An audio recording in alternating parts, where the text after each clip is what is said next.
అందరు బైబిల్ తీయండి. లూకా సువార్త 24వ అధ్యాయం 5, 6, 7 వచనం చదువుకుంటాం. Book of Luke chapter 24. వారు భయపడి ముఖములను నేల మోపి ఉండగా వీరు సజీవుడైన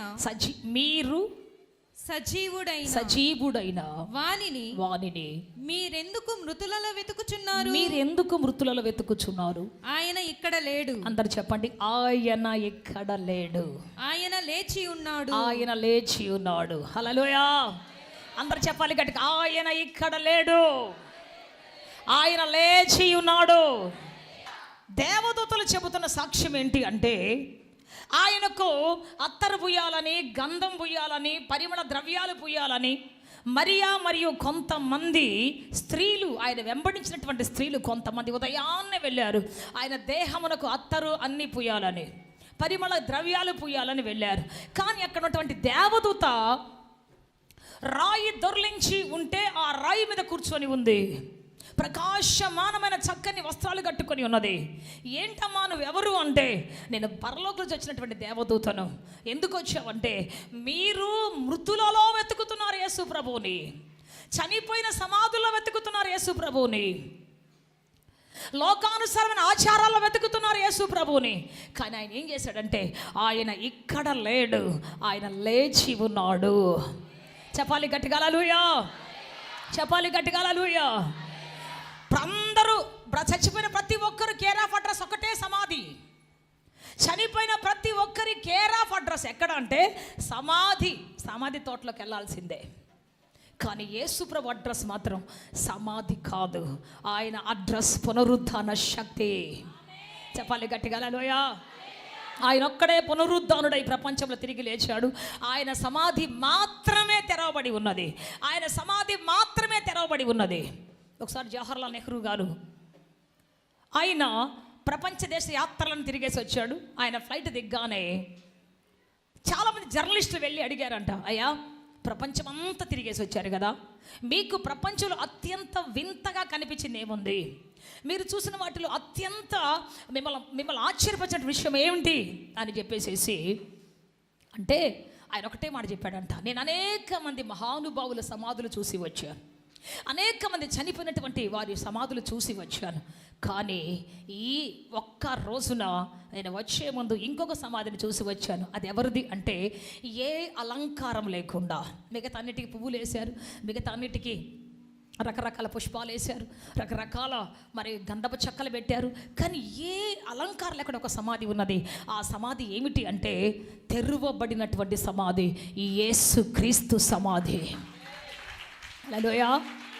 ప్రపంచంలో అత్యంత వింతగా అనిపించింది అదే నాకు. ఆ వింతైనటువంటి సమాధి చూసినప్పుడు నాకు చాలా ఆశ్చర్యం వేసింది. ఎందుకంటే ఆ సమాధి బోధిస్తూ ఉందంట, దానికి భాష రాదు, దానికి భావం తెలియదు, ఒకటే తనలో ఉన్న నిజాన్ని చెబుతూ ఉన్నది. అన్ని భాషల వారికి అర్థమయ్యేటట్టుగా నోరు తెరచి, మనమైతే కోట ఉన్నప్పుడు నోరు తెరుస్తాం కదా, పాడేటప్పుడు స్తుతించినప్పుడు నోరు తెరుస్తాం. కానీ ఆ సమాధి మాత్రం ఎలా ఉంది అంటే, ఆ సమాధి 100% నోరు తెరిచి, రోజు రాత్రి పగలు నోరు తెచ్చి పునరుద్ధాన శక్తిని గురించి బోధిస్తూ ఉన్నది. చప్పలు కూడా బిగ్గరగా దాన్ని మాయంపరుస్తాం. హల్లెలూయా, హల్లెలూయా, హల్లెలూయా. అన్ని భాషలు వాళ్ళకి అర్థమవుతుంది. ఇప్పుడు నేను మాట్లాడితే మీకు మాత్రమే అర్థమవుతుంది, తెలుగు వాళ్ళకి మాత్రం అర్థమవుతుంది. కానీ సమాధి బోధించే బోధ ఏ దేశం నుంచి వచ్చినా, ఏ భాష వారికైనా, ఏ జాతి వారికైనా అర్థమవుతుంది. ఏమని చెబుతుందంటే, యేసు నాలో లేడు, ఆయన లేచి ఉన్నాడు. హల్లెలూయా.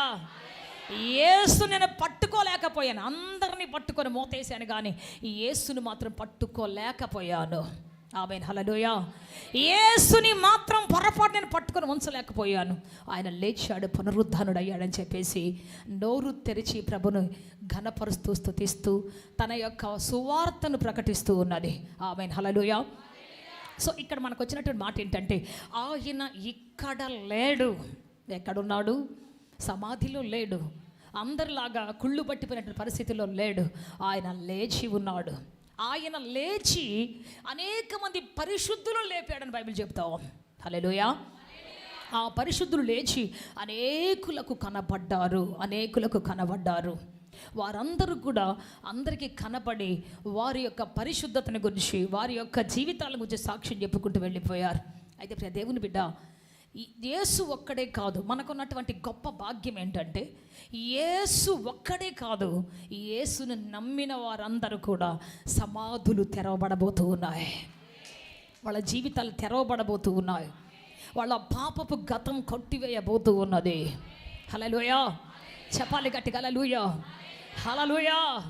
సో ప్రియ దేవుని బిడ్డ, ఆయన ఇక్కడ లేడు, ఆయన లేచాడు. ఎవరు లేస్తారు?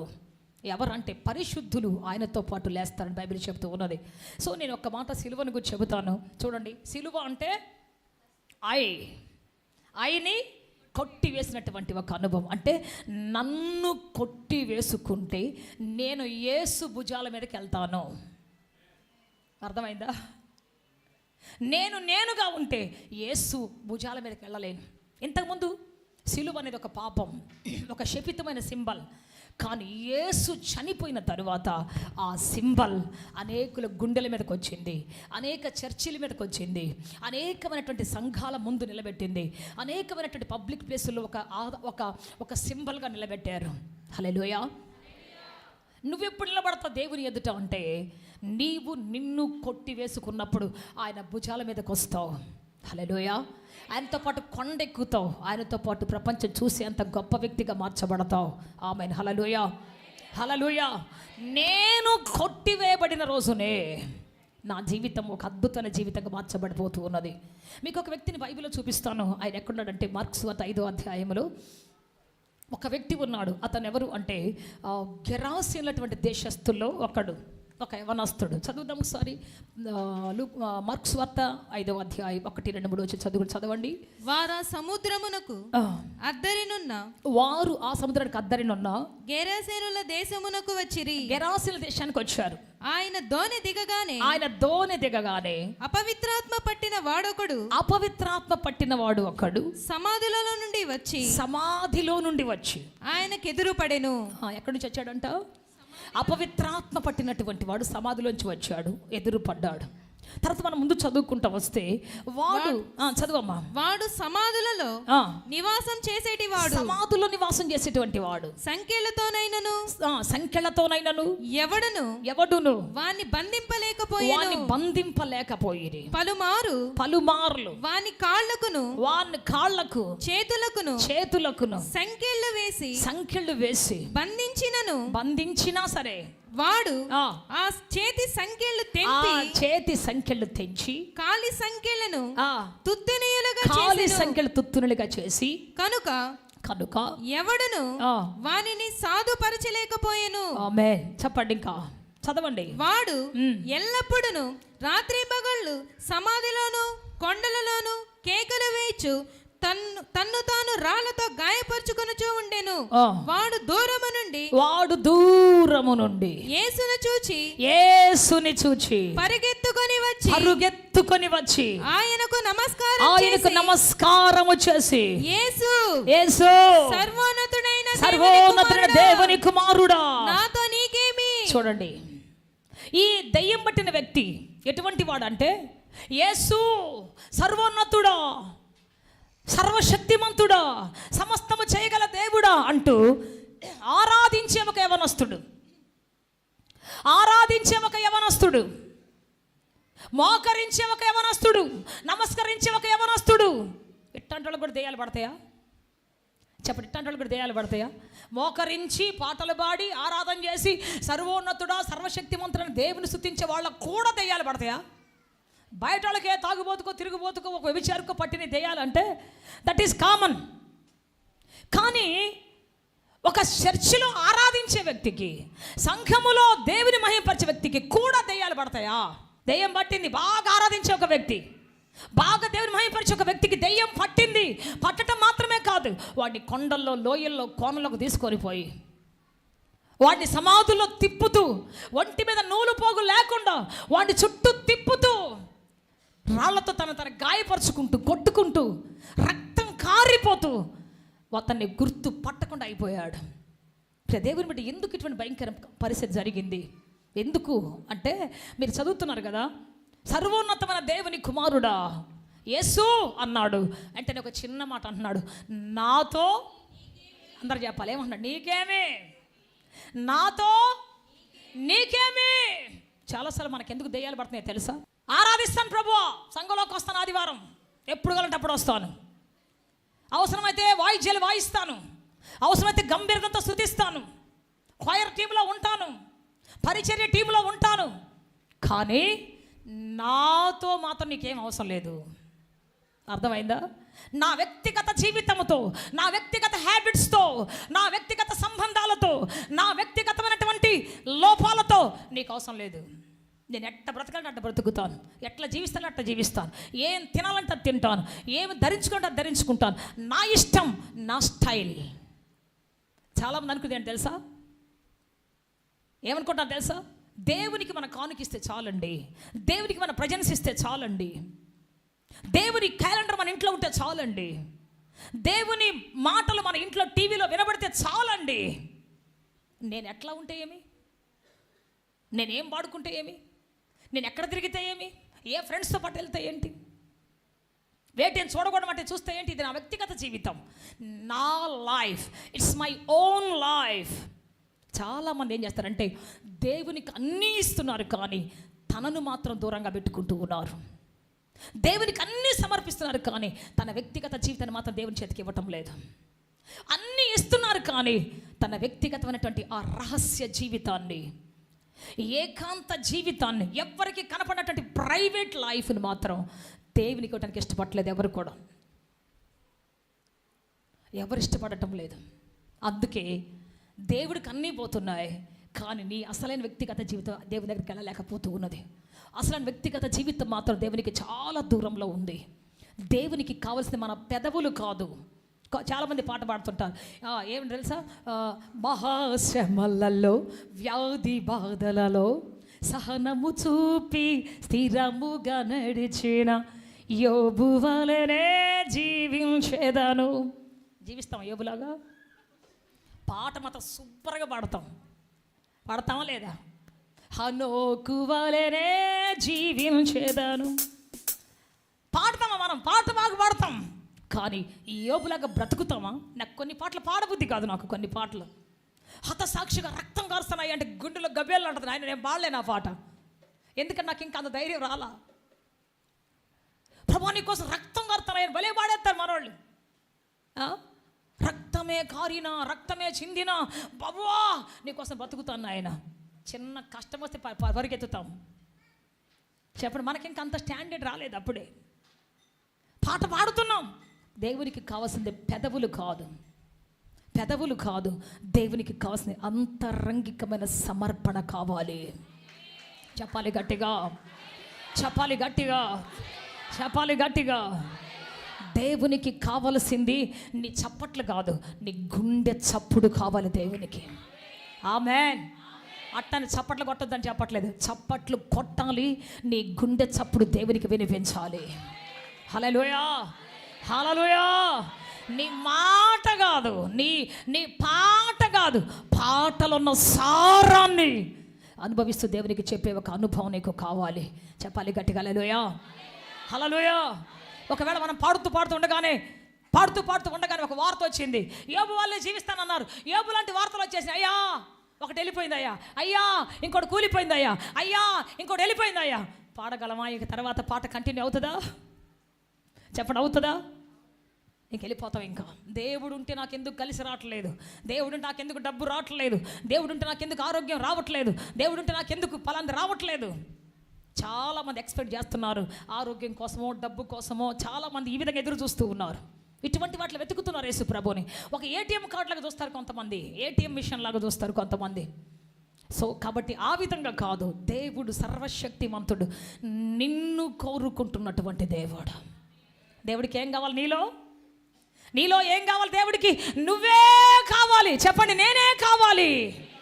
అందరూ చెప్పాలి, దేవునికి నేనే కావాలి, దేవునికి నేనే కావాలి, దేవునికి.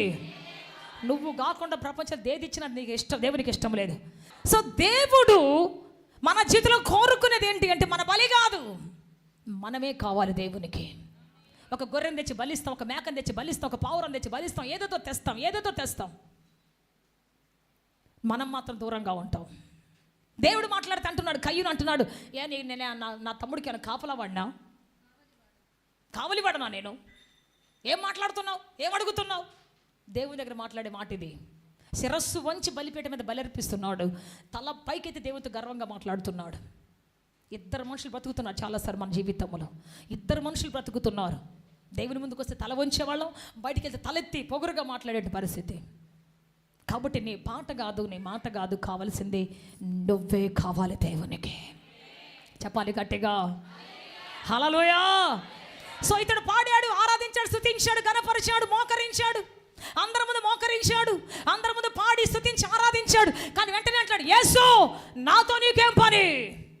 నా పర్సనల్ లైఫ్ టచ్ చేయొద్దు, నువ్వు నా పర్సనల్ లైఫ్తో నువ్వు మాట్లాడొద్దు, దాని గురించి నువ్వేం మాట్లాడొద్దు. నేను ఏం తింటానో నీకు అవసరం లేదు, ఎక్కడికి వెళ్తాను నీకు అవసరం లేదు, సెల్ ఫోన్తో ఎన్ని గంటలు ఉంటాను నీకు అవసరం లేదు. చెప్పండి, ఎంతమంది రహస్య మెసేజ్లు పెడుతుంటాను నీకు అవసరం లేదు. ఎంత మరి నాకు నా ప్రైవేట్ లైఫ్ ఎట్లా బ్రతుకుతాను నీకు అవసరం లేదు. పబ్లిక్లో మాత్రం నువ్వేం చేయమంటే అది చేస్తాను. కానీ దేవుడు అంటాడు, సిలువ నువ్వు వేయబడాలి, నీ ప్రైవేట్ లైఫ్ సిలువ వేయబడాలి, నీ వ్యక్తిగత జీవితం సిలువ వేయబడాలి. నువ్వు వ్యక్తిగతంగా నీవు నా కోసం బలి అయి కొట్టివేయబడిన ఒక వ్యక్తిగా ఉండాలి. అప్పుడే నువ్వు నా భుజాల మీదకి వస్తావు, నీ మీద నేనుంటాను, నాతో నువ్వు ఉంటావు, ఇద్దరము కూడా పునరుద్ధాన బలముతో లేపబడతాం. చెప్పాలి గట్టిగా హల్లెలూయా, హల్లెలూయా, హల్లెలూయా. యేసుతో ఉండేవారు మాత్రమే పునరుద్ధాన శక్తితో లేవనెత్తబడతారు. తన వ్యక్తిగత జీవితాన్ని సమర్పించేవారు మాత్రమే యేసుతో సమాధిని పెకిలించుకొని లేవనెత్తబడతారు, యేసుతో పునరుద్ధాన శక్తితో నిలబడతారు. నా వ్యక్తిగత జీవితం నాకు కావాలి ప్రభువా, నా వ్యక్తిగత జీవితం నేను సమర్పించి నీకు అర్పించేదిగా ఉండాలి ప్రభువా. హల్లెలూయా, హల్లెలూయా. అలాగా వ్యక్తిగత జీవితాన్ని మనం సమర్పించుకునే జీవితంగా మన బ్రతుకుండాలి. నా లైఫ్ నాకు, నేను కొండల్లో ఉంటాను, కోనల్లో ఉంటాను, ఆదివారం వచ్చేస్తా చర్చికి, లోకంలో ఉంటాను, ఎక్కడ ఉంటాను నీకు అనవసరం. నేను ఆదివారం చర్చికి రావటం, పాట పాడటం, నీకు కానుక ఇదే కదా కావాల్సింది నీకు. నో, ప్రపంచంలో ఇటువంటి కోరిక ఎప్పుడు దేవుడు కోరలేదు. మొదట నువ్వు కావాలి దేవునికి, నీలోంచి వచ్చే ఈవులు కావాలి దేవునికి.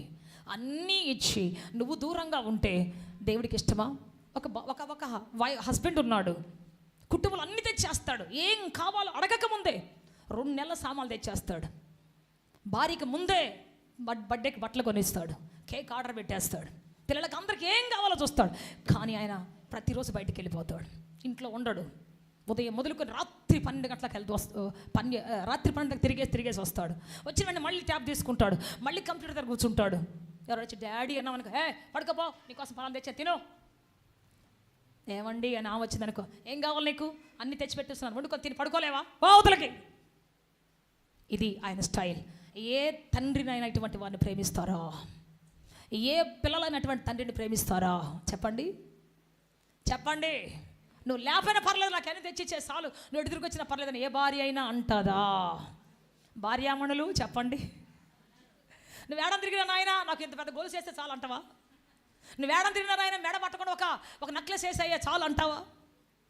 ఏమి లేకపోయినా పర్లే, నువ్వు మాత్రం నాతో ఉండాలి, నేను నీతో ఉండాలి అంటాను. చప్పట్లు కూడా బిగ్గరగా నేను భయపరుస్తాం. హల్లెలూయా, హల్లెలూయా, హల్లెలూయా. ఒక రోజున ఒక చిన్న పసిపాప వాళ్ళ డాడీ దగ్గర పరిగెత్తుకుంటూ వచ్చింది. ఆయన ఎందుకో దొరికాడు ఆ రోజున. డాడీ 1 డే నీ శాలరీ ఎంత అన్నాడు. అంటే అప్పుడు తండ్రి అన్నాడంట, 10,000 నా శాలరీ 1 డే అన్నాడు. అవునా డాడీ, సరే అని చెప్పేసి గబగబా వెళ్ళిపోయింది. అక్కడ వెతికింది, మొత్తం ఆ డబ్బాలు ఈ డబ్బాలని పగలగొట్టింది. 9,000 వచ్చింది. మళ్ళీ వచ్చాడు, డాడీ ప్లీజ్ 1,000 ఇస్తావా? సరే అని చెప్పేసి, ఎందుకు నాన్న నీకు 1,000 ఎందుకు, నేను అన్నీ నీకు ఇచ్చాను కదా. లేదు డాడీ, ఒక ఇంపార్టెంట్ వస్తువు కొనుక్కోవాలి. చెప్పు, నేను కొనిస్తా. లేదు డాడీ, మీరు చెప్పండి, మీరు ఇవ్వండి నాకు అంటే, సరే అని చెప్పేసి 1,000 రూపీస్ ఇస్తే 10,000 కాయిన్స్తో పాటు తీసుకొచ్చి ఆయన చేతిలో పెట్టి అంది, డాడీ ఇదిగో 10,000 రూపీస్, ఈరోజు అంతా ఫుల్గా నువ్వు నాతో ఉంటావా? మన ఇద్దరం బయటికి వెళ్దాం. చెప్పలు కొడతాం గట్టిగా. హల్లెలూయా, హల్లెలూయా. అంటే మన ప్రజెన్స్ మన కుటుంబానికి ఎంత అవసరమో. ఇక ఆ రోజు అంతా గుండెల మీదే కాడుకోవటం, భుజాల మీదే కాడుకోవటం, తొక్కుకోవటం అంతా చేస్తాం. సరే అన్నాడంట, డాడీ నన్ను ఒకసారి నీకు ఇష్టమైన స్థలం ఒక మంచి ప్లేస్కి తీసుకెళ్ళవా అనిందంట. తండ్రి అన్నాడంట, చెప్పు నయాగరా ఫాల్స్కి వెళ్దామా, చెప్పు హిమాలయాలకు వెళ్దామా. కాదు కాదు కాదు. పోనీ పోనీ ఒక మంచి బీచ్కి వెళ్దామా. కాదు డాడీ. మంచి యాపిల్ తోటకి వెళ్దామా. కాదు డాడీ. మరి ఇంకేంట్రా నీకు బెస్ట్ ప్లేసు అంటే చేతులెట్ట జాఫ్ అనిందంట, నేను ఇలా రోజంతా హగ్ చేసుకున్నట్టవే నాకు బెస్ట్ ప్లేస్, నీ గుండె నీ హృదయం మీద ఉన్నట్టవే నాకు బెస్ట్ ప్లేస్ డాడీ. హల్లెలూయా, చెప్పాలి గట్టిగా హల్లెలూయా, హల్లెలూయా. యేసు ప్రభు కూడా ఎదురు చూస్తున్నాడు దినమంతా నీతో ఉండాలని, దినమంతా నీతో ఉండాలని, తండ్రిగా నిన్ను హగ్ చేసుకోవాలని, తండ్రిగా తన ప్రేమను తనకున్నదంతా నీకు ఇవ్వాలని, తండ్రిగా తనకున్న ఆస్తి అంతా నీకు ఇవ్వాలని నువ్వు కావాలని ఎదురు చూస్తున్నాడు దేవుడు. హల్లెలూయా. నువ్వు లోకల్ ఎవరితోనో ఎంగేజ్ అయిపోతావు, daddy bye, daddy bye, mummy bye చెప్పేసి ఎక్కడో గడుపుతుంటాం. మన జీవితాన్ని ఎవరితోనో గడుపుతుంటాం. మన మైండ్ ఎవరితోనో నొక్కుతూ ఉంటుంది సీక్రెట్స్ అంతా. కాసేపు దేవుడితో ఉండి, తండ్రి నీకు స్తోత్రం, తండ్రి డాడీ నీకు స్తోత్రం డాడీ, నాకు ఇచ్చిన మంచి జీవితాన్ని బట్టి I love you daddy, I love you papa అని నేను హగ్ చేసుకుంటాను తండ్రి, నీ కాళ్ళు పట్టుకుంటాను తండ్రి, నిన్ను ముద్దు పెట్టుకుంటాను తండ్రి. ఎప్పుడైనా మాట్లాడావా పర్సనల్గా దేవుడి దగ్గర కూర్చొని. అందుకే మనకు ఒక పర్సనల్ గది ఉండాలి, పర్సనల్ సమయం ఉండాలి, దేవునితో మాట్లాడే సమయం. ఆయన దగ్గరే కూర్చొని ప్రపంచం అందరిని వదిలేసేసి ఆయనతో కూర్చొని, తండ్రి నాకు ఎంత భాగ్యం ఇచ్చావు, ఒక హస్బెండ్గా, ఒక వైఫ్గా, ఒక చైల్డ్గా నా జీవితంలో ఎంత గొప్ప భాగ్యం ఇచ్చావు, ఎంత గొప్పగా నన్ను ముద్రించుకున్నావు.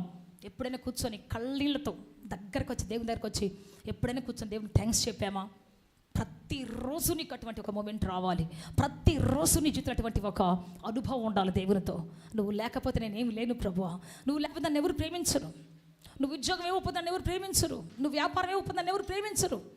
ఈరోజు నేను బ్రతికున్నాను కాబట్టి అందరు నన్ను ప్రేమిస్తున్నారు, లేకపోతే నన్ను డెడ్ బాడీ అంటారు, పడేస్తారు. ఎంత విలువైన వ్యక్తినైనా ఎప్పుడు తీసుకొని పోదామని ఆత్రపడుతుంటారు. నువ్వు బ్రతికించావు కాబట్టి ఈరోజు నేను అందరి చేత ప్రేమించబడుతున్నాను. నువ్వు ఆయుష్ ఇచ్చావు కాబట్టి అందరు నన్ను తండ్రి అని పిలుస్తున్నారు, లేకపోతే నన్ను నా వాళ్ళ వరసలు బట్టి పిలుస్తున్నారు. తండ్రి తండ్రి. ఎస్ ప్రియ దేవుని బిడ్డ, ఎప్పుడైనా సరే వ్యక్తిగతంగా దేవుని దగ్గరికి వచ్చి నిన్ను నీవుగా సమర్పించుకొని, తండ్రి ఈరోజు ఏదో మాట్లాడకుండా మాట్లాడేశాను, నాకు చాలా బాధగా ఉంది అయ్యా, ఇంకెప్పుడు మాట్లాడుకున్న కృప దయచే అయ్యా, ఇంకెప్పుడు మాట్లాడడానికి భాగ్యం దయచే అయ్యా, చేయకూడదు ఏదో చేశాను ఈ రోజున ప్రభువా, ప్లీజ్ నన్ను విడిపించవా, నన్ను రక్షించవా, ఈ పాపంలో మరలా పడిపోకుండా, మనస్సాక్షి వాతవేయబడకుండా నన్ను తప్పించవా, నాకు విడుదల దయచేయవా. ఇది దేవుని దగ్గర మనకు వ్యక్తిగత అనుబంధం. ప్రభువా ఇది చేయమంటావా, వద్దంటావా, చెప్పండి తండ్రి, నువ్వు చెబితేనే చేస్తాను, నీవు తప్ప నాకు ఎవరు లేరు ప్రపంచంలో. ఇది మనం చెప్పుకునేటువంటి ఒక గొప్ప దేవుని దగ్గర అనుబంధమైనటువంటిది. ఇప్పుడు మీరు భార్యాభర్తలు కూర్చొని రాత్రిపూట కూర్చొని మాట్లాడుకునేటప్పుడు, అయ్యా నీకు ఇది ఇష్టం లేదు కదా, అయ్యా నేను చేశాను నన్ను క్షమించాయా అని అంటే భర్త హృదయం ఫ్రీ అయిపోతుంది. ఆ రోజు ఏదో తెలియకుండా ఇట్లా మాట్లాడేశానమ్మా, తొందరలో మాట్లాడేశానమ్మా, ఐఎమ్ సారీ అని నువ్వు కానీ చేయి పట్టుకుంటే పొద్దునుంచినంత దుఃఖం అంతా ఏమైపోతుంది చెప్పండి. ఎవరు అట్ట చెప్పేటట్లు లేరు, పేడ వేసుకున్నట్టు ఒకళ్ళు పడుకునేటట్టున్నారు మీరందరూ. నువ్వెంత అంటే నువ్వెంత అనుకోని, నీకు తగ్గేదేంటి. ఆఖరిన అందరు పిల్లలంతా పడుకున్న తర్వాత కూర్చొని ఇద్దరు కూర్చొని చేయి పట్టుకొని, నేను ఈరోజు నేను ఏదో మాట అన్నానమ్మా, ఐఎమ్ సారీ. ఇక్కడ వైఫ్ అండ్ హస్బెండ్ తప్ప అధికారనో ప్రధానో ఉండదు. ఇక్కడ ఒక్క wife and husband. Praise the lord. ఉందా అటువంటి రిలేషన్ మీ జీవితంలో? పిల్లలను కూర్చోబెట్టి తండ్రిగా, ఐఎమ్ సారీ రా, నేను చేయలేకపోయాను. డాడీ దగ్గరకు వచ్చి, డాడీ ఐఎమ్ సారీ, ఈరోజు నేను చేయలేకపోయాను. ఒప్పుకునేటువంటి అనుబంధం ఉందా? ఒప్పుకునేటువంటి జీవితం ఉందా? ఇది వ్యక్తిగతమైనటువంటి సంబంధం. వ్యక్తిగత నిన్ను నీవు సమర్పించుకోవడం, వ్యక్తిగత నిన్ను నీవు దేవునికి అర్పించుకోవడం, ఇది ప్రాముఖ్యమైన విషయం. సో ఏదైనా మిస్టేక్ చేసావా, ఇమ్మీడియట్గా దేవుని దగ్గరికి వెళ్ళి అయ్యా ఈరోజు ఒక పాట పాడే వ్యక్తిగా, ఒక బైబిల్ చదివే వ్యక్తిగా, ఒక పరిచయం చేసే వ్యక్తిగా, ఒక ఆరాధించే వ్యక్తిగా, ఐ కమిటెడ్ మిస్టేక్ లార్డ్. నా దృష్టికి ఇది న్యాయమే అనిపించవచ్చు, కానీ నీ దృష్టికి మాత్రం న్యాయం కాదని నాకు అర్థమవుతుంది. లోపల నా మనస్సాక్షి గుచ్చుతూ ఉంది, ప్లీజ్ ఫర్గివ్ మీ. ఎప్పుడైతే మనం ఆ విధంగా అడుగుతామో, నిన్ను నీవు ప్రతిరోజు దేవునికి సమర్పించుకోవాలి, ప్రతిరోజు నువ్వు కొట్టివేసుకోవాలి. నా ఆలోచన కరెక్ట్ కాదు, కొట్టేయి. నా నడవడి కరెక్ట్ కాదు, నేను మాట్లాడిన మాట కరెక్ట్ కాదు, నేను చేసే పని కరెక్ట్ కాదు, ప్లీజ్ ఫర్గివ్ మీ ఫాదర్. తండ్రి నన్ను క్షమించాయని ఎప్పుడైతే ప్రతిరోజు వచ్చి నువ్వు పశ్చాత్తాపడే ఒక అవకాశం ఇచ్చి దేవుని దగ్గర కూర్చుంటావో, ఆ రోజు నీ పాపములు, దోషాలని కడిగివేయబడతాయి. నెక్స్ట్ నువ్వు చాలా ఉత్సాహంగా మార్చబడతావు, ఉల్లాసంగా మార్చబడతావు, రిఫ్రెష్మెంట్ అవుతావు. మరలా క్రొత్త ఆలోచనలు, క్రొత్త జీవితం నీకు ప్రారంభం అవుతుంది. చెప్పాలి గట్టిగా హల్లెలూయా, హల్లెలూయా. అక్కడే అద్భుతం జరగబోతున్న జీవితంలో, అక్కడే ఆశ్చర్యకరం జరగబోతున్న జీవితంలో. Praise the Lord, hallelujah. So ప్రియ దేవుని బిడ్డ, ఆ విధంగా వ్యక్తిగతంగా ఒంటరిగా కలవాలి. మనం దేవుని దగ్గర ఒంటరిగా కలవాలి. డాడీ మీ ఇద్దరు కూడా మీటింగ్ అయిపోయిన తర్వాత కూర్చొని మాట్లాడతాం. నువ్వు ఇలా చేసావురా, అలా చేయొచ్చా అన్నాడు. ఐఎమ్ సారీ డాడీ, నేను అదే ముందే చెబుదాం అనుకుంటున్నాను, ఇలా చేశాను డాడీ. ఒక్కోసారి నేనే చెబుతా, డాడీ ఈరోజు నేను సరిగ్గా చేయలేకపోయాను, సరిగ్గా ఆరాధించలేకపోయాను, నా మనసులో కొంచెం వేరే బాధ ఉంది డాడీ, అందువల్ల ఇలా చేశాను అని అంటే ఆయన ఒకటే చెప్తాడు, జీవితంలో నీకు ఒక్కరోజు ఒక్క స్థానం, ఒక్క స్థాయి వచ్చిందంటే అది మళ్ళీ మళ్ళీ తిరిగి రాదు బిడ్డ. ఈరోజు ఒక్కరోజు గతించిపోయిందంటే తిరిగి రాదు. అందుకని ప్రతి మూమెంట్ దేవుడు నీకు ఇచ్చే అవకాశం చాలా శక్తివంతమైంది, దాన్ని నువ్వు సరిగ్గా వాడుకోవాలి. వాడుకోకపోతే నీ జీవితం చాలా నష్టపోతావు, చాలా బాధాకరంగా మార్చబోతుంది నీ జీవితం. సరి చేసుకుంటాను, ఈసారి ఎఫెక్టివ్గా ముందుకెళ్తాను, ఇంకా ఎఫెక్టివ్గా ముందుకెళ్తాను. ప్రతిరోజు దేవునికి నేను డాడీకి నేను సారీ చెప్తూనే ఉండేదాన్ని. ప్రతిరోజు కొన్నిసార్లు నన్ను పిలిచి ఆయన సారీ చెప్తాడు, బిడ్డ సారీ రా, ఇలా అయిపోయిందిరా అని చెప్తాడు. సో అలా ఏం చేయాలంటే, ఒక బంధం నిలబడాలంటే వ్యక్తిగతంగా కలిసి, అక్క ఐఎమ్ సారీ, అన్న ఐఎమ్ సారీ. ఎప్పుడైతే మనం సిద్ధపడతాం, మనం హృదయం అంతా రిఫ్రెష్మెంట్ అయిపోతుంది. తిరిగి క్రొత్త రాతలు దేవుడు రాస్తాడు, మన మురికంతా కడిగి వేయబడుతుంది, క్రొత్త ఆదరణ, ఆశీర్వాదం కలుగుతుంది.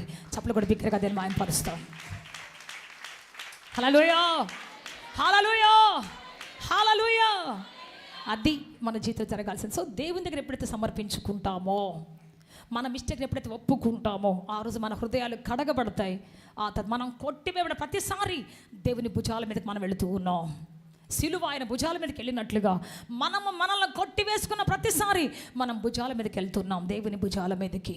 ఆయన మనం మోసుకొని వెళుతూ ఉన్నాడు. ఆయన ఉన్న సిలువ, ఆయన వేలాడుతున్న సిలువ ప్రపంచానికే ఆభరణము లాంటిది.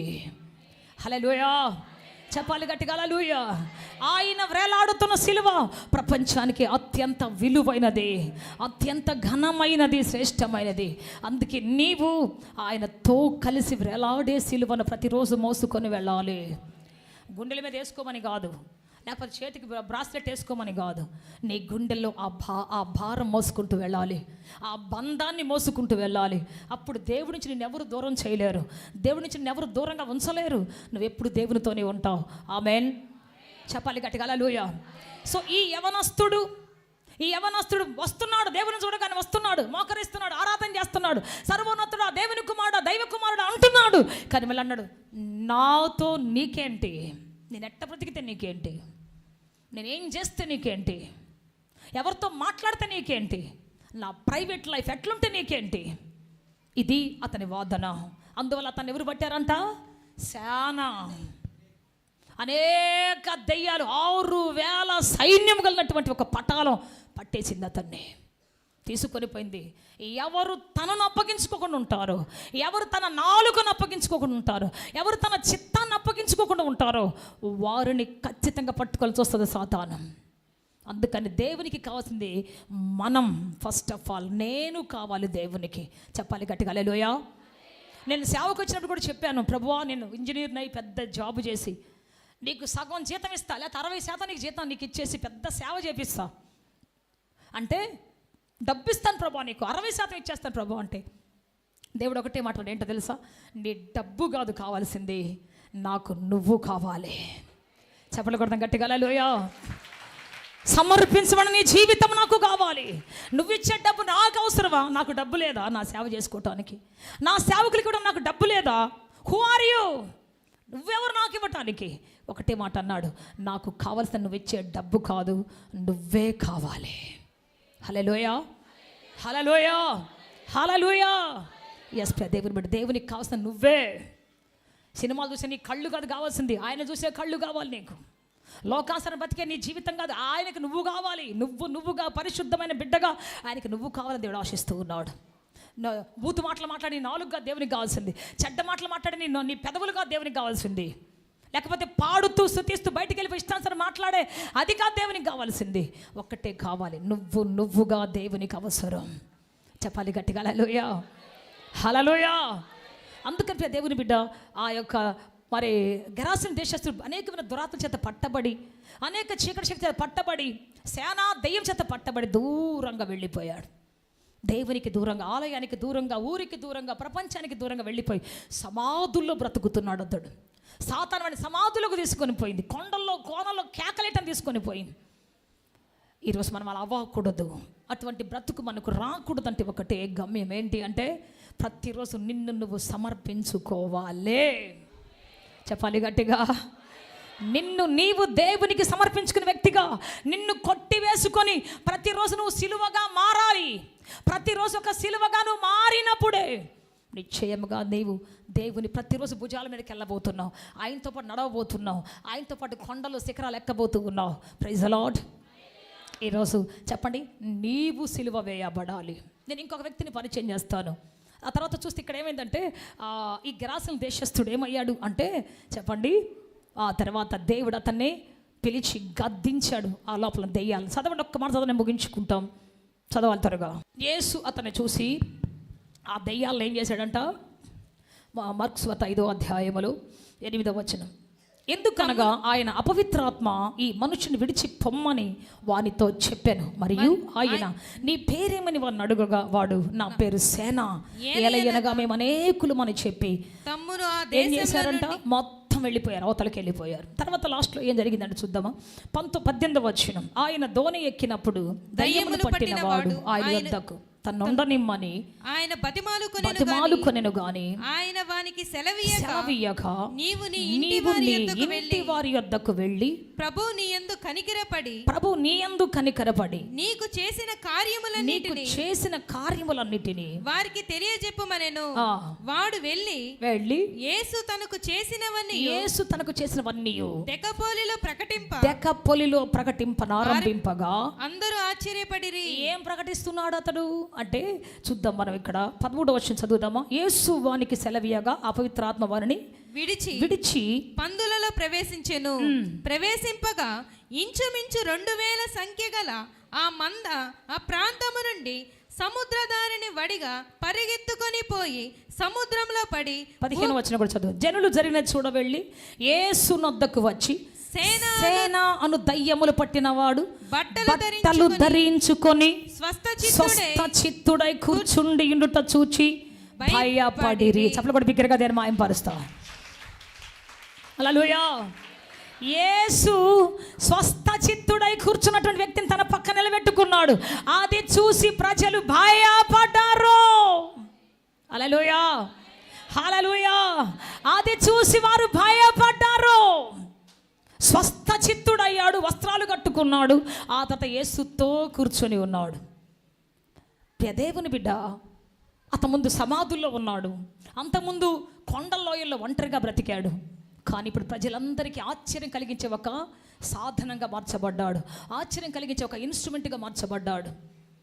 ఎప్పుడైతే మనము సమర్పించుకుని దేవుని ఎదుట సిలువగా మారుతున్నామో ఆ రోజున దేవుడు మనలను తనతో కూర్చోబెట్టుకుంటాడు.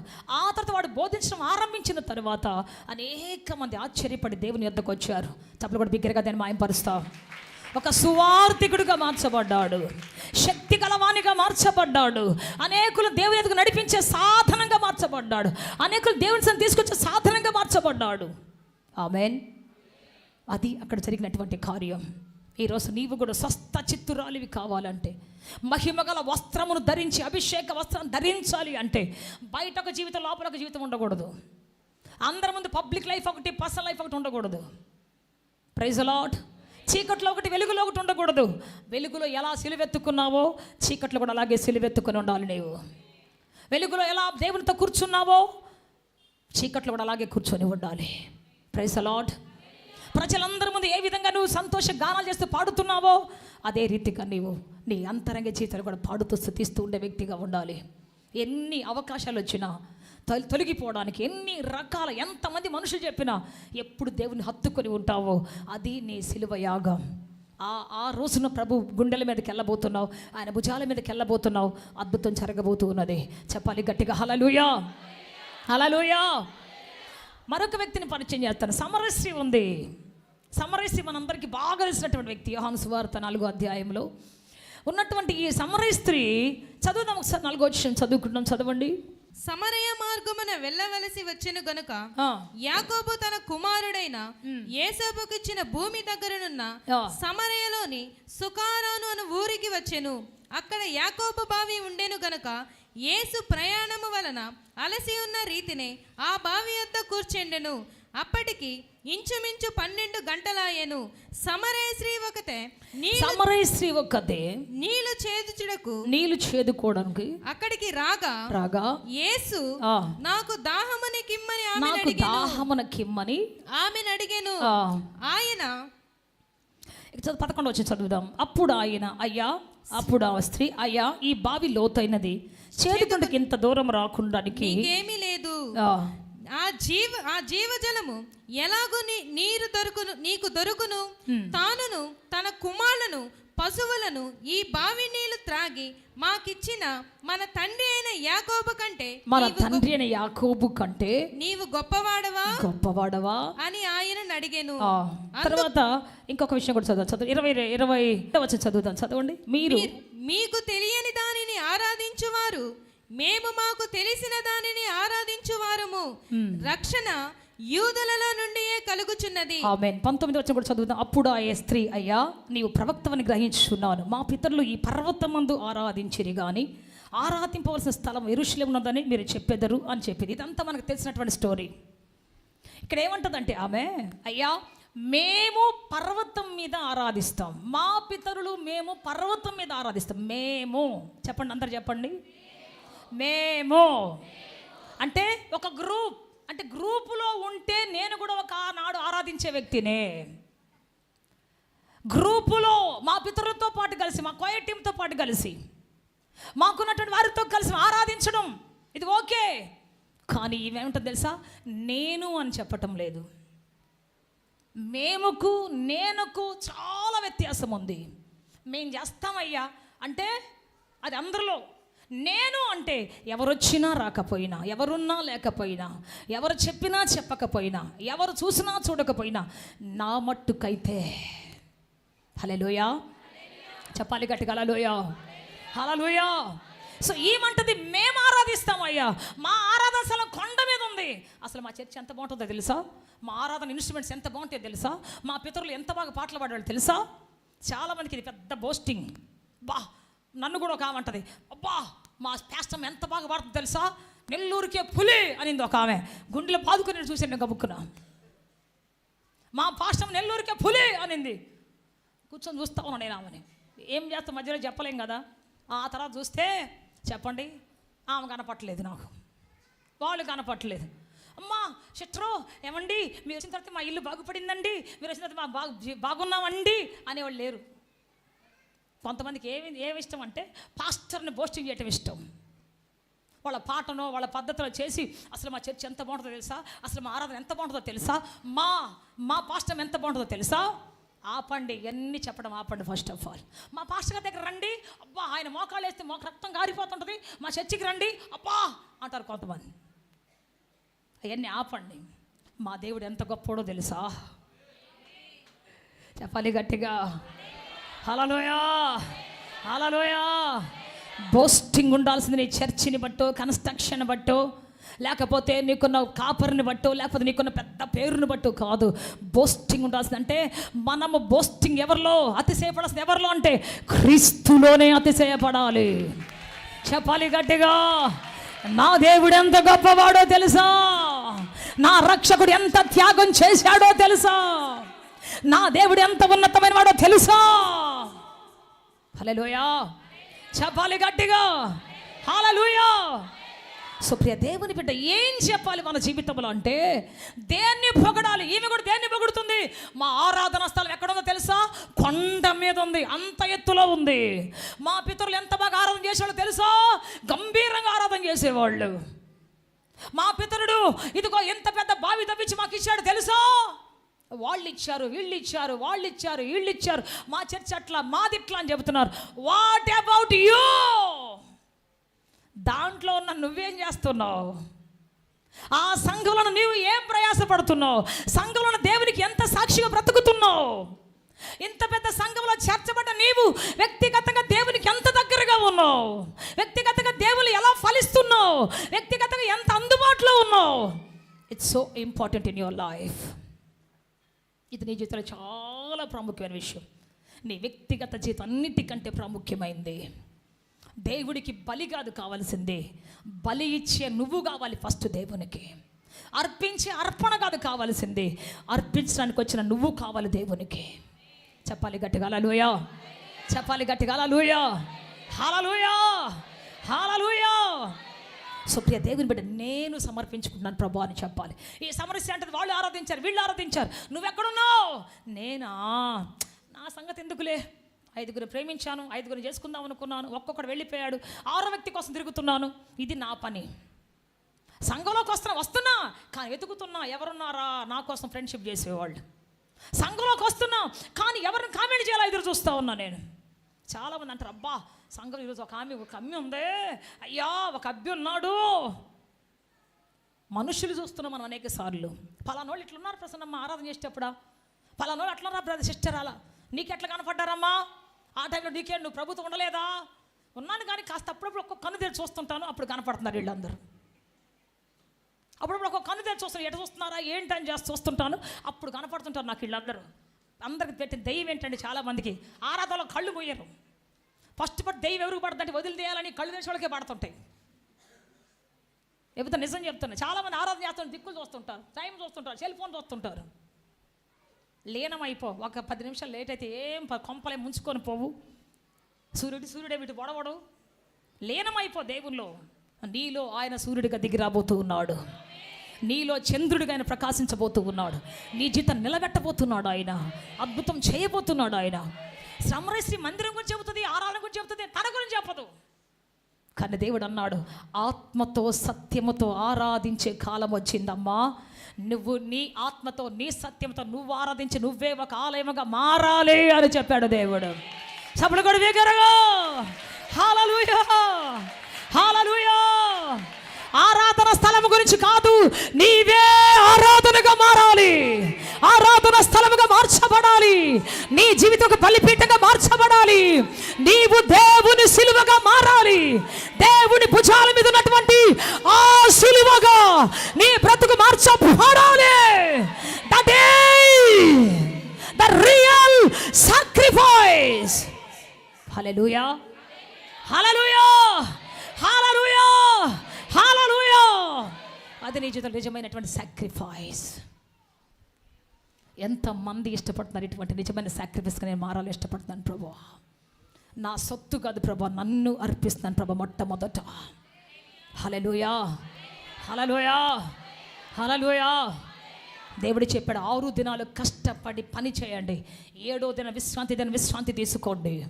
7వ దిన నా విశ్రాంతి సన్నిధికి రండి, నా దగ్గరికి రండి, నా మాట వినండి, నేను చెప్పే బోధకు చెవి ఒగ్గండి.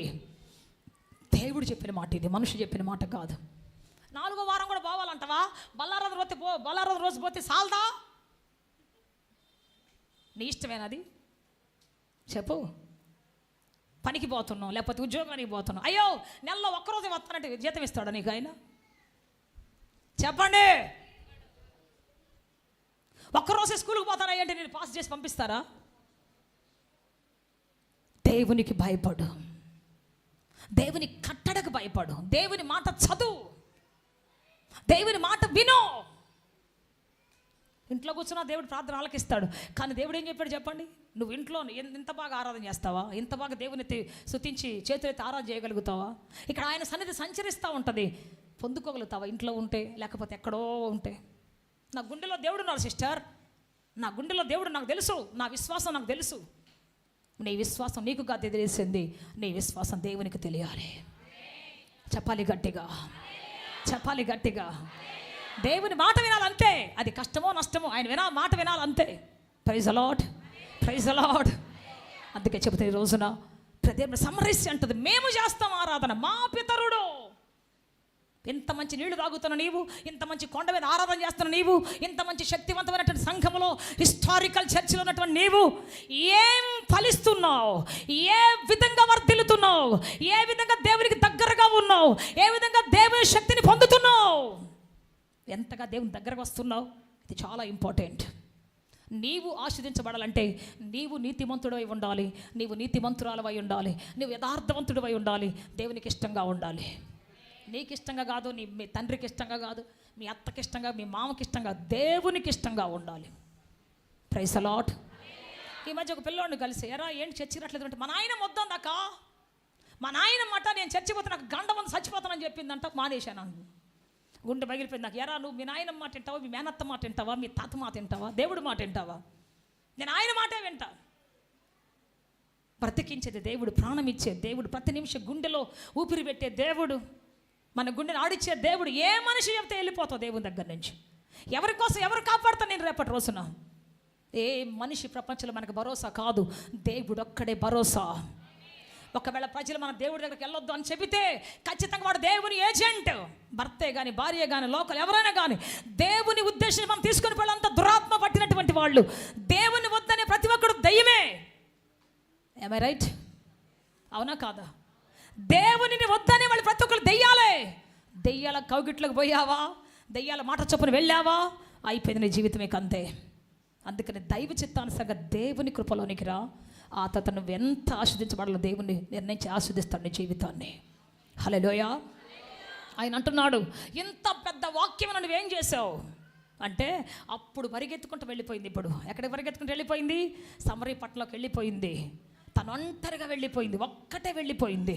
తనను తాను దేవుని మాటతో నింపుకొని వెళ్ళిపోయింది. తనను తాను దేవుని యొక్క శక్తివంతమైనటువంటి సాక్ష్యంతో నింపుకొని వెళ్ళిపోయింది. ఊరంతా ప్రకటిస్తూ ఉంది. జరిగిన అద్భుతం ఏంటంటే, ఒక్క రోజులో ఒక్క ప్రసంగంతో ఊరంతా మారు మనసు పొంది యేసు ప్రభు దగ్గరికి వచ్చేసారండి. చప్పలు కూడా బిగ్గరగా దేని మాయంపరుస్తుంది. హల్లెలూయా. శబ్దం గట్టిగా హల్లెలూయా. నీ వ్యక్తిగతంగా ఎలా ఫలిస్తున్నావు? ఫలానా వస్తే సువార్తకి వెళ్తా, ఫలానా వస్తే పాట పాడతా, ఫలానా వస్తే ఇంకోటి దగ్గరికి వెళ్తా. నెవర్. నువ్వు ఎప్పటికి వెళ్ళలేవు. నేను ఎప్పుడు కూడా ఒక ఎగ్జాంపుల్ చెప్తా ఉంటాను. పోయిన వారం కూడా చెప్పాను. ఒక రైతు పొలం బాగా పండితే కొడవలు తీసుకుని వచ్చాడంట, చూశాడంట, అబ్బా పొలం పండేసింది సార్, పొలం పండేసింది, రేపు మా వాళ్ళందరూ తీసుకుని వచ్చేసి కోత గొప్పించేస్తా అన్నాడంట. ఆ పొలంలోకి పక్షి గూడు కట్టుకుని ఉంది. ఆ పక్షి పిల్లలు రాగానే చెప్పేసాయి, మమ్మీ మమ్మీ అంకుల్ వచ్చాడు, కత్తి పట్టుకుని వచ్చాడు, ఇదిగో రేపు 10 మందిని తీసుకుని వస్తా అన్నాడు. మమ్మీ కోతకు వస్తారంట, మనం వెళ్ళిపోదామా అంటే, ఆ అమ్మంది ఆ పక్షి అందంట, తల్లి పక్షి అందంట, ఓ రేపు ఇచ్చాడు ఏం జరిగే కాదు, పడుకుంటారు ప్రశాంతంగా అందంట.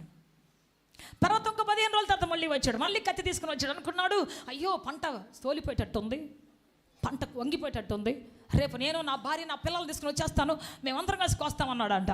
మళ్ళీ పిల్లలు వచ్చి చెప్పేశాయి, మమ్మీ తన పిల్లలు తన భార్యతో వస్తాడంట మమ్మీ, రేపు కోత మొదలు పెడతాడంట మమ్మీ అంటే, తల్లి అందంట, ఓరే ఏమైనా జరిగే కదా రేపు పదన రానిందంట. ఇంకా 10 రోజుల తర్వాత మళ్ళీ వచ్చాడు, అమ్మో పంట అంత నేలమే పడిపోయింది, ఇంకేమైనా ఉందా అని చెప్పేసి, రేపు నేను వస్తాను, రేపు ఖచ్చితంగా దీన్ని కోస్తాను అన్నాడంట. ఆ పిల్లలు గబగబా ఆడుకుంటా నాట్యం ఆడుకుంటా తల్లి రాగానే చెప్పేసాయి, మమ్మీ ఒకప్పుడే 10 మందిని చేస్తానన్నాడు, తర్వాత భార్య పిల్లలు తీసుకొస్తానన్నాడు, మమ్మీ ఇప్పుడంటే రేపు ఒక్కడే వచ్చి కోస్తాడంట మమ్మీ, నేను వస్తాను కోస్తాను అంటున్నాడు మమ్మీ అనగానే తల్లి వెంటనే ఆహారం పక్కన పడవేసి కనీసం వాటికి అందించకుండా సర్దుకొని వెళ్ళిపోదాం అందంట. Praise the lord. పిల్లలు ఆశ్చర్యంగా వస్తాను, ఇదేంటి మమ్మీ 10 మంది వస్తానంటే నువ్వు భయపడలేదు, 4 వస్తానంటే భయపడలేదు, ఈరోజు ఒక్కడు వస్తానంటే భయపడుతున్నావు ఏంటి అంటే, ఒక మనిషి 10 మంది కోసం ఎదురు చూస్తే ఎప్పటికి పని చేయలేడురా. వాళ్ళు వస్తారు నేను చేస్తాను, వాళ్ళు వస్తారు నేను చేస్తాను అంటే ఎప్పటికీ చేయలేడు.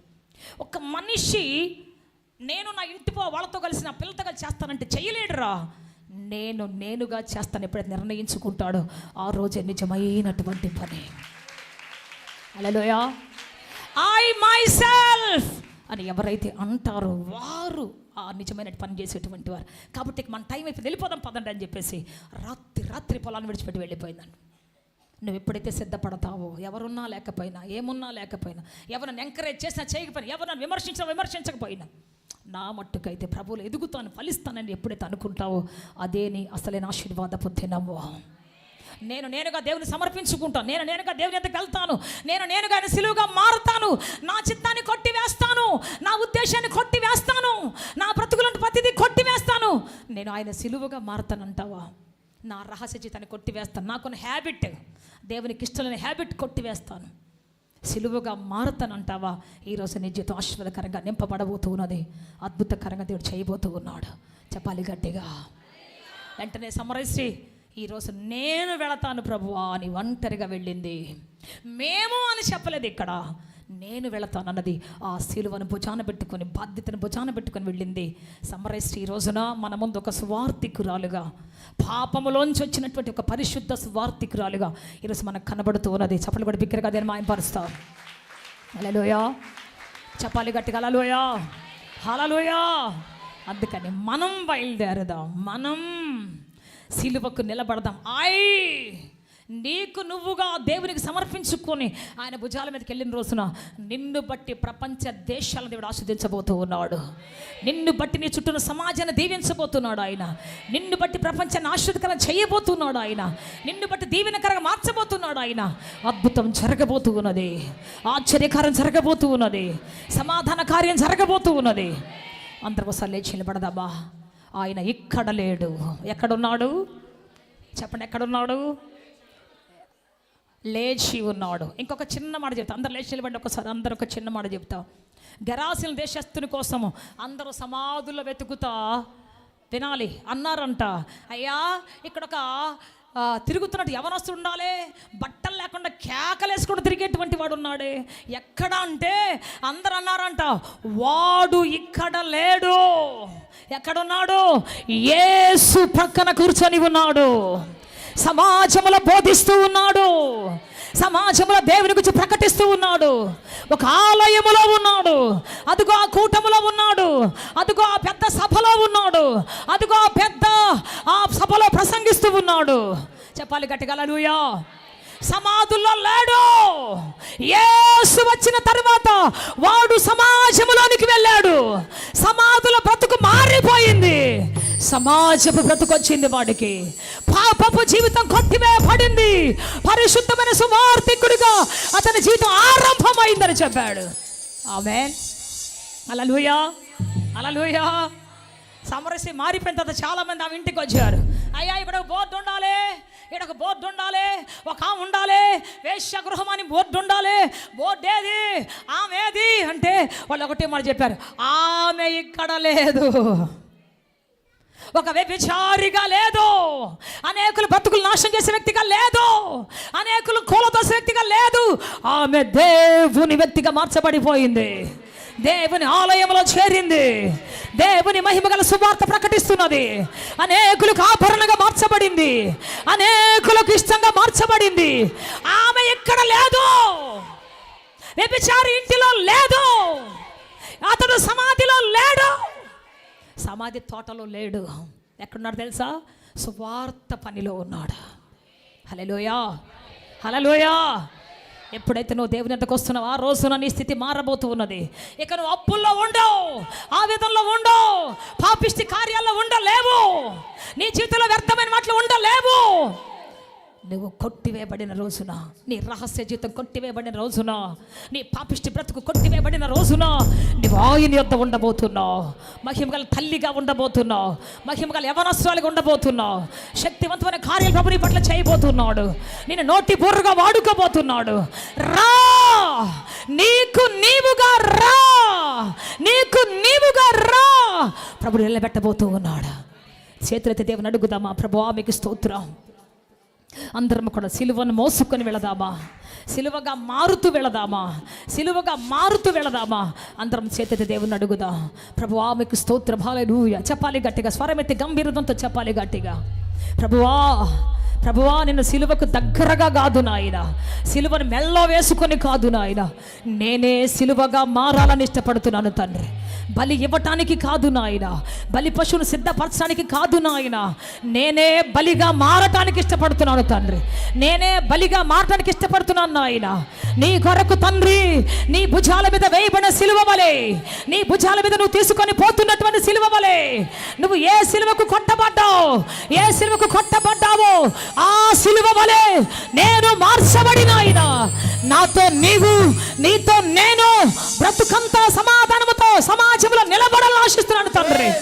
నా పెదవుల ధ్వని కాదు నాయన, నా హృదయ స్పందనని కర్పిస్తున్నాను నాయన, నా పాట కాదు నాయన, నా బ్రతుకును సమర్పిస్తున్నాను తండ్రి. నా యొక్క పరిచర్య కాదు నాయన, నేనే ఒక పరిచర్య స్తంభం నిలబడాలని ఆశిస్తున్నాను తండ్రి. చెప్పాలి గట్టిగా హల్లెలూయా. నన్ను వాడుకో తండ్రి, నన్ను వాడుకో నాయన. యూస్ మీ lord, use me Jesus, use me Jesus Christ. చెప్పాలి నోరుతారు, కళ్ళు మూయి యేసు నామములో ఒక పరిశుద్ధమైనటువంటి నిర్ణయం తీసుకో ఈ రోజున, అద్భుతమైన నిర్ణయం తీసుకో ఈ రోజున. యేసయ్యా మీకు స్తోత్రము తండ్రి, యేసయ్యా మీకు స్తోత్రం. చెప్పు గట్టిగా. సిలువను మోసుకునే వ్యక్తిగా కాదు తండ్రి, మెడలో సిలువ వేసుకునే వ్యక్తిగా కాదు తండ్రి. నేనే నా వ్యక్తిగత జీతాన్ని కొట్టివేసి నీ సిలువగా మారాలి తండ్రి, నీ యొక్క బూరగా మారాలి తండ్రి నాయన. నువ్వు వాడుకునే పాత్రగా మారాలి నాయన, నా బ్రతుకు మారాలి నాయన. నాయన ఆరాధించే వ్యక్తిని మాత్రమే కాదు, మోకరిల్లే వ్యక్తిని మాత్రమే కాదు, సర్వోన్నతులని పాటలు పాడే వ్యక్తిని మాత్రమే కాదు, నన్ను నేను సిలువగా నీకు అర్పించుకోవాలి. నా వ్యక్తిగత జీవితాన్ని, నా వ్యక్తిగత బ్రతుకును తండ్రి, నా వ్యక్తిగత ఇష్టాన్ని కొట్టివేసి నీ ఇష్టాన్ని మోసుకొని వెళ్ళాలి నేను. యూస్ మీ father, use me Jesus Christ. నన్ను వాడుకోండి తండ్రి నాయన, నన్ను వాడుకోండి తండ్రి నాయన. చెప్పు గట్టిగా హల్లెలూయా. ఈ పోరాటంలో నీతో కలిసి నేను పోరాడాలి తండ్రి, నీతో కలిసి నేను బ్రతకాలి నాయన, నీతో కలిసి జీవించాలి తండ్రి నాయన. హల్లెలూయా, హల్లెలూయా, హల్లెలూయా. సిలువను మోసుకొని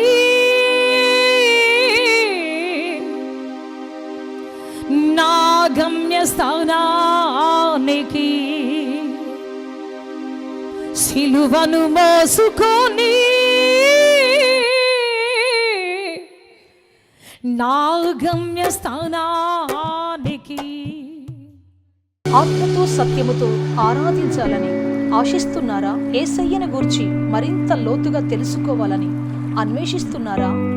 శ్రమల, వేదనల, గొడ్రాలితనమా, నిరుద్యోగమా, ఓటమియా, సమస్య ఏదైనా జవాబు మాత్రం యేసులోనే. మీ సమస్యల కొరకు ప్రార్థించుటకు మా ప్రయత్న ద్వారములు ఎల్లవేళలా తెరవబడే ఉంటాయి. వివరములకు మా చిరునామా హోలీ ప్యారడైజ్, KH వాడ, నవాబ్పేట, నెల్లూరు, ఆంధ్రప్రదేశ్, ఇండియా. మా ఫోన్ నంబర్లు 9247 807 63